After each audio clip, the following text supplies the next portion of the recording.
everyone, and welcome back to part 2 of my Japanese vinyl Odyssey. There's still a lot to show, and we're going to review today some of the places that I went in the last video that I wasn't able to show. So let's get started right away. As I said in my previous video, I was about 3 weeks in Japan back in the summer, and I did a lot of record hunting in between sightseeing, etc., and mainly jazz, but I have a few bits of rock, etc., inserted in there, some new wave. As I said in my previous video, I travelled many miles and covered many places. Let's just recap on that just for a moment. So here we're going to introduce a quick map of my itinerary and the places that I went. So looking at the map, I started off on my journey on the bullet train from Fukuoka, you can see down in the southwest of the country, and then I moved up to Nara, and I covered that last week, in my last video, not last week, it was a few weeks ago. And then from there I travelled to Osaka and Kyoto, and I showed those in my previous video. And from there I obviously went to Tokyo, which is D on the map. So that's where we're going to go today. But just before we do, let's have a look here at some video. I'll shut up for a moment, of some footage that we took in Disc Union in Osaka. Prices were very high, so and I was in a terrible rush. I had about 20 minutes in there. It took forever to find some of these places. There were large distances to cover. You know, I had to do it on subway or sometimes even revert to taxi, which was really quite challenging. But I'll just stop and pause for a moment while we have a look at some quite juicy vinyl that was on display in Disc Union in Osaka. Okay, so let's have a look at that.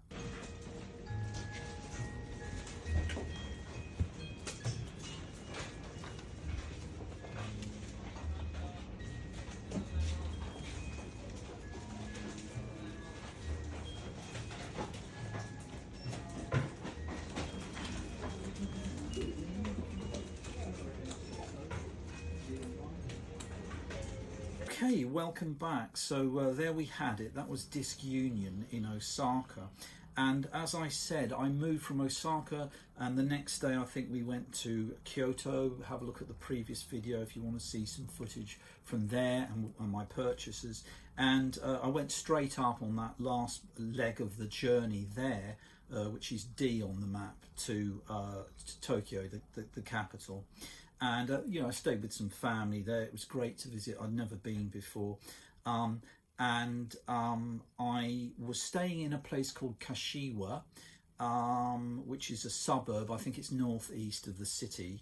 And there they have what's called, there's a chain shop in Japan called Book Off. Now, Book Off is a kind of thrift store. You might call it a charity shop here in England.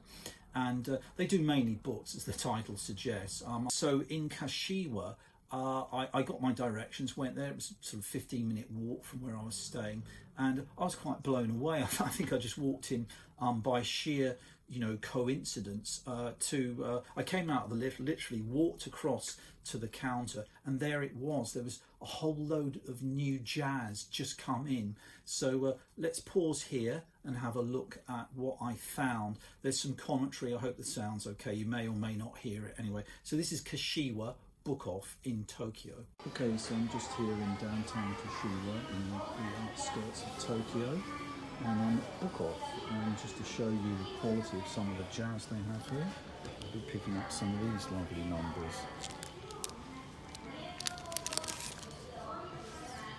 Some Art Farmer, Charlie Rouse, don't know what that is, Oscar Peterson, someone called Randy Weston, there's a new one on me. They're all in really nice shape. You've got some Wes Montgomery and Jimmy Smith, more of this Randy Weston. They're all Japanese presses from what I can see. There's some Zoot Sims there. Sado Watanabe, who's a Japanese sax player. Some Mingus. Let's go on, we've got that, something else by Cannonball Adderley. This one I don't know. We've got some Bob Powell, that looks like, on Blue Note, probably a Japanese press. What else have we got? Facing You by Keith Jarrett. Some Wayne Shorter there. Supernova. Some Charlie Parker. Some Keith Jarrett, his Cone concert. And lastly some Jim Hall, it looks like with Bill Evans. Prices are all pretty cheap. Okay, welcome back everyone. So there we are. You can see there was some really interesting stuff in Book Off. None of it very expensive. Of those discs that you saw me flicking through, you know, doing my sort of shelf flicking, I bought quite a few. Okay, so let's start off and focus on what I got from Book Off in Kashiwa. Now, I actually went back for this one, and it was, I didn't overlook it, but I'd already got a copy, but you know, I thought about it and then it sort of started whispering, turning into a shout and then a scream, you know, got to go back and get this one. So I bought something else here by Cannonball Adderley. This is a Japanese press, as many of these records are. You can see it's got the lovely obi there, which is very desirable. Let's have a look at the contents. So you've got the label here. I'll put this one up. This is in immaculate condition. So there we are. Let me get that up a bit closer to the camera. I hope that focuses in. Yeah, I mean, these are near mint. I mean, it's like they've hardly ever been touched. I think this pressing here is on King. Let me confirm. In the small print, it's telling me it's on King. I think this is about a 1978 reissue, but it's a marvellous pressing, and you just get a little bit of the Blue Note King publicity inner there. But I was really glad to get that one. As I say, it's I've already have a copy, but this is a real upgrade so far as that one's concerned. I also got here a Max Roach, again with the obi intact, and Clifford Brown, who I'm a great fan of, as I may have mentioned before. And this one is a King record as well. So there we are. Let me put that one up. So I think that this one, I did look it up, I think this must be a mid-70s press. And this is a live album, Best of Max Roach and Clifford Brown in concert. But it's great to have, again, very nice stuff, and it's in wonderful condition. I'm not the greatest John Coltrane fan in the world. This is a curious album. I know that Dan, the Jazz Shepherd, has spoken about this one before. Here it is. It's Johnny Hartman, I believe, and John Coltrane. I believe it's the you know, you can see it's got the classic Impulse gatefold sleeve there. It's all beautifully reproduced by this one's Nippon Columbia. I think again this is a late 70s Japanese press. Yeah, this is an unusual album. I think it's the only one John Coltrane ever did with a you know, this quartet with a vocalist leading the way. So he sort of sits back very much, you know, on the tunes, Coltrane. He can be a little bit shouty, a little bit, for my taste anyway, a little bit overbearing and you know, navel gazing as he became. But I kind of like that album. I think it's rather sweet. I bought the McCoy Tyner as well. I think this is a 1972 originally release. This is called Sahara. It was on Milestone in America. This one is on Victor. It's 1972, so it came out at the same time as the US release. So it's sort of first Japanese press. And as I say, they're all in really lovely condition, these. As I say, probably fresh in. It may have come in that very day, or a couple of days earlier at most. I feel with that one. Sorry, let me just show you. There is here also an inner written entirely in Japanese. So I don't quite know what that says, but those are probably just liner notes translated. So that's Sahara. I also bought Art by Art Farmer. There we are. I think this is a 50s album originally. This is a Victor 1975 Japanese issue of the US Argo original. You can see here it's got the OB again, which is always nice when that's intact. And this is on Cadet, this one. It's on that turquoise Cadet label. Let's put that one up there. Sounds a little bit more crackly, this one. Put it under the light, not quite sure why. May benefit from a clean, but you know, it's excellent condition really. And you've got this one-sided inner again, entirely in Japanese from for the Japanese market release there. So that's the I think we're going to struggle with this, aren't we? Let's put that in later. Let's press on. Also, I bought a Herbie Mann album. I'd never bought Herbie Mann before. This one here is called Wailin'. He's kind of the leader. I think Charlie Rouse takes sort of equal crediting here. The saxophonist. He's a tenor man. I think he played also with Thelonious Monk at some point. So this one's on New Jazz. I believe this one is a 90s pressing. I tried to look it up. Couldn't find that much information about it. I think it's either 89 or 90 this one was released. Anyway, you've got Kenny Burrell, Mal Waldron, you know, it's kind of all-star cast again. Great stuff. And that one's, you know, really minty. You know, quiet as a mouse, the vinyl on that one. A couple of non-jazz to finish. So this is still Kashiwa. Book off in as I say, Tokyo suburbs. I fancied this one just purely for the sleeve, and I've never bought any of their stuff. Unfortunately, I buy it sort of posthumously. In the case of certainly of Ryuichi Sakamoto, I bought a Yellow Magic Orchestra early. This is a sort of EP or mini LP. It's really strange. I know it's got this sleeve, but let's get it out. So you think, 12 inch. It's not at all a 12 inch. What we have here is a gatefold. It's got this lovely cover. Absolutely amazing. It's so beautifully presented. It's a 10 inch with, you can see a 12 inch outer sleeve that the 10 inch sort of locks into as a cover. So this is just corrugated cardboard. Hope you can see that. Anyway, this one's called X00 Multiplies. There's about 5 or 6 tracks per side. I've given it a spin. It sounds pretty quirky, as I think they were. It's got this lovely image there you can see on the label. I think this is the first Japanese press in about 1980. I'm not sure.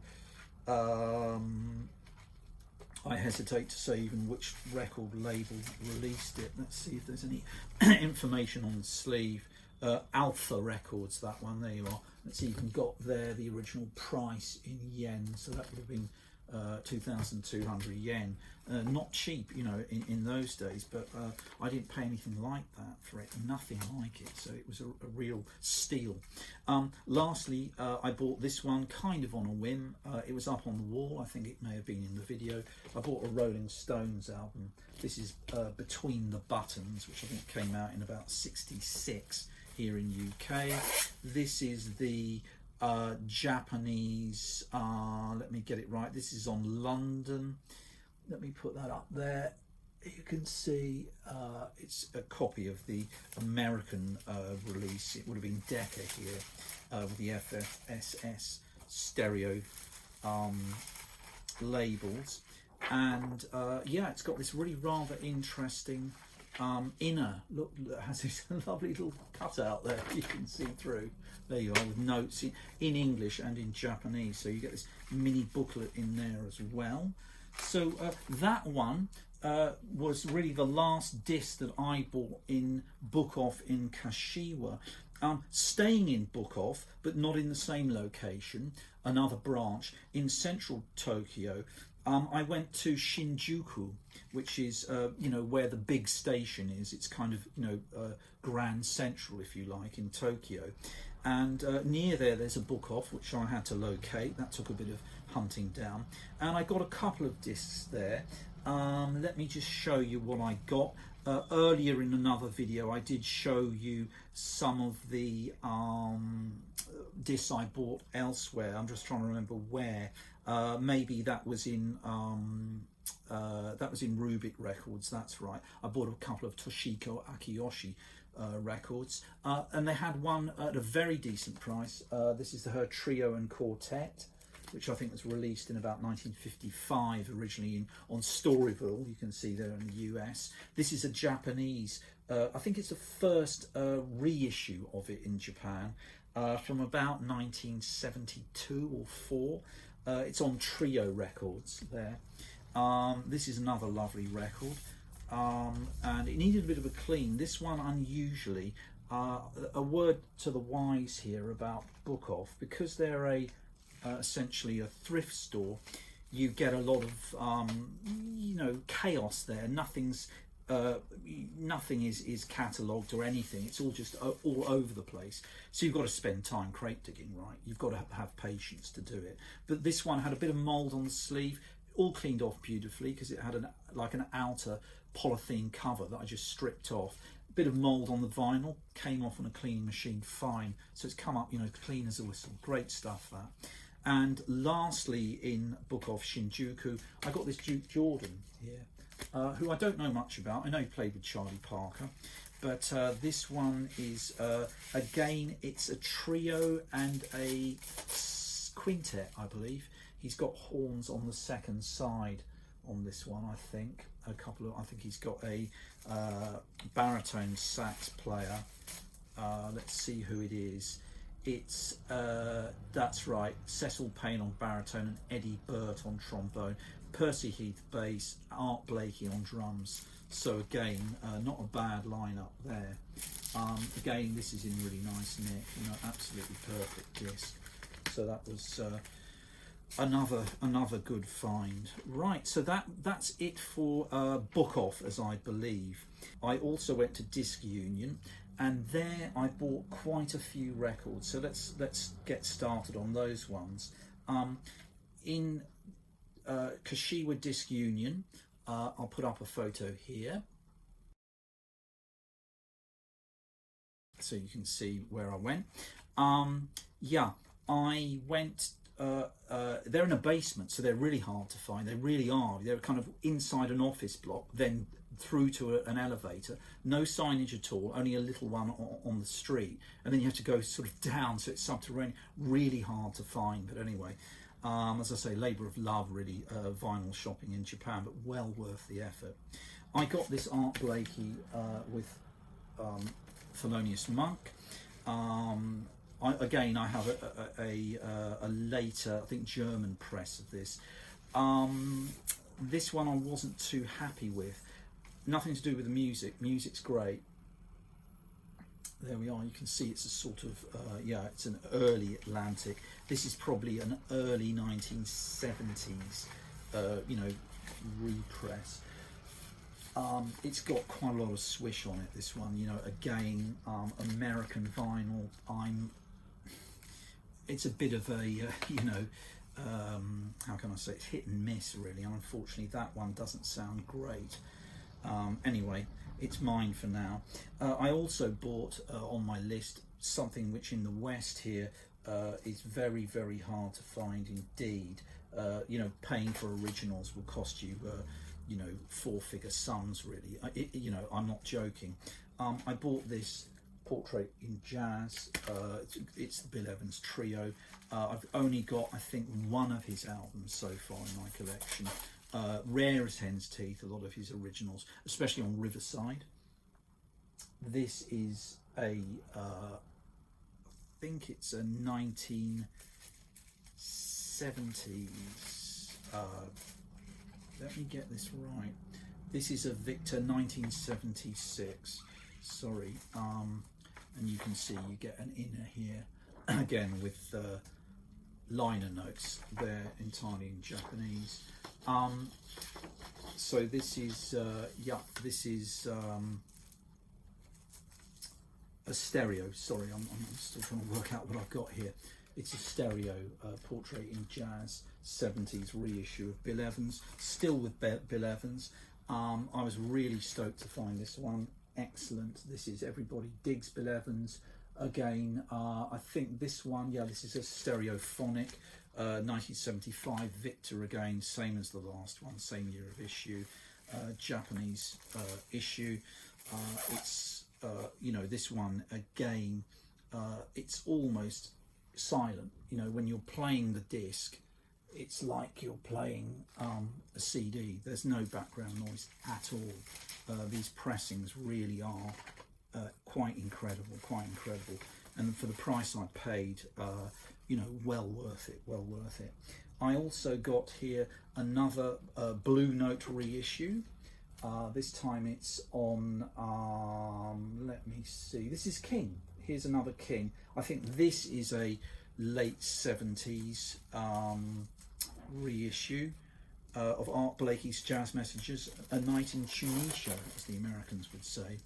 And you get that lovely Blue Note repro label there. Again, it's an amazing pressing. It just sounds absolutely fabulous. Here we are. We've got some listings down there in English, but otherwise the liner notes there written in Japanese. So there was that, and we're nearly there for let me get it right, Disc Union Kashiwa. And I also bought myself a copy of Sonny Rollins' iconic album, Saxophone Colossus. I think this one's from about 57 or 58. This is I think this is about 1979, this one.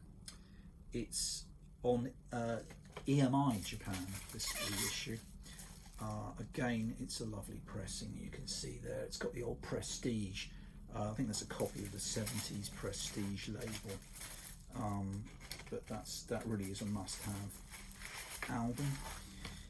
Moving on, for the last jazz that I bought in Kashiwa, I bought Chico Hamilton, his quintet in hi-fi. This was a 50s, I think this is about 1955, this one. Here we have it on King. Again, don't quote me, but I think this is probably a late 70s pressing, and it's on Pacific Jazz. There we are, let me hold that up. I hope that's the right way. So you can see that was side 2. There you can have a flash of side 1 there. This is again immaculate, quiet, really cheap as well. This one, I can't remember. I think I calculated it cost me about £3.50. I mean, this is an absolute giveaway. In this condition, I mean, it's immaculate. And as I say, it sounds absolutely wonderful. So really happy to get that.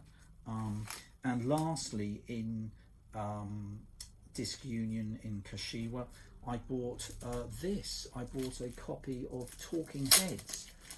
This is Fear of Music. Let's just get it out of this wrapper.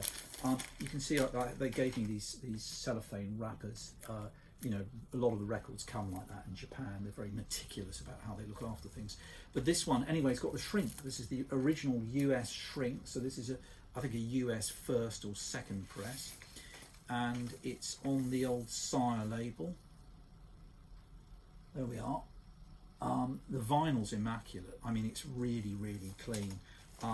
It was a little bit grubby. I gave it a run through the machine. Came up, absolutely spotless. It's got the original. There we are. Lyric inner there. It's got a little bit. You can see the age spotting on it. Well, it's what is this? 1979. 44 years old. It's it's in great nick for its age. It's got the I don't know whether you can see, it's got those embossed shapes on it behind the polythene shrink there. Anyway, so that was that for Kashiwa. So that's Disc Union Kashiwa. Let's move on lastly to, where did we go? Disc Union I finished at. So let's drop in a shot here of Disc Union Jazz in Shibuya. So there you can see it. There's the outside of the shop. I only got a couple of books here, a couple of records here, in fact I think there's only one. Yes, there was one more disc I bought there, sorry, and that was the Clifford Brown Memorial album here. Lovely blue note, obviously a reissue as the title suggests. I don't know when it was issued, probably in the mid-50s, shortly after he unfortunately died prematurely in a car accident in about 55. I think we lost Clifford. And this is a Toshiba, it's an 80s or early 90s reissue. Very nice, you can see again there, and they've done a nice job on the label, the blue note label. And inside there is somewhere, let me get that out, there's a little booklet there. It's like a promo booklet in Japanese about the record, probably, you know, something about his life story. You get that anyway in English here. You can see on the back there's some liner notes there by Leonard Feather, the great jazz critic. So that's that.